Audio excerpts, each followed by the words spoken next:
উচ্চ আদালত অর্থাৎ আপিল বিভাগ ওই রায়ে বলেছেন যে স্বামী স্ত্রীর মধ্যে কন্ডাক্টটাই হলো আসল। এই মামলায় ক্রিকেটার নাসির হোসাইন এবং তামিমা সুলতানা বেকসুরভাবে খালাসপ্রাপ্ত হয়েছেন এবং তারা ন্যায় বিচার পেয়েছে। এই মর্মে সিদ্ধান্তে উপনীত হয়ে রায় ঘোষণা করেছেন যে ক্রিকেটার নাসির হোসাইনের বিরুদ্ধে আনীত বেবিচার ও প্রলুব্ধ করার অভিযোগ প্রমাণিত হয়নি এবং নিরঙ্কুশভাবে তারা প্রমাণিত হয়নি জন্য খালাস দিয়েছেন।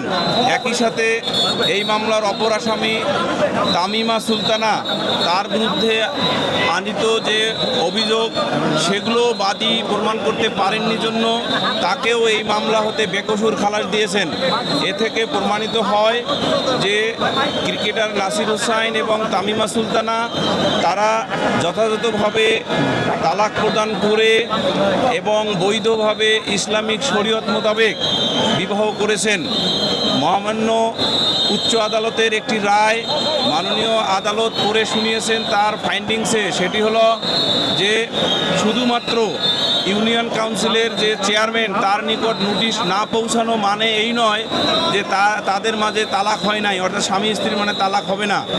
এটা উচ্চ আদালত অর্থাৎ আপিল বিভাগ ওই রায়ে বলেছেন যে স্বামী স্ত্রীর মধ্যে কন্ডাক্টটাই হলো আসল, অর্থাৎ আচরণটাই হলো আসল। সেই আচরণের ক্ষেত্রে মাননীয় আদালত সুস্পষ্টভাবে উল্লেখ করেছেন যে 2016 সালে তামিমা সুলতানা রাকিবকে তালাক দিয়ে সৌদি আরব গিয়ে কতদিন বাংলাদেশে অবস্থান করেছেন এইটা তদন্তকারী কর্মকর্তা কিংবা বাদী তার সাক্ষ্যে কোনোভাবে উপস্থাপন করতে পারেন নাই। ফলে এই মামলায় ক্রিকেটার নাসির হোসাইন এবং তামিমা সুলতানা বেকসুরভাবে খালাসপ্রাপ্ত হয়েছেন এবং তারা ন্যায় বিচার পেয়েছে।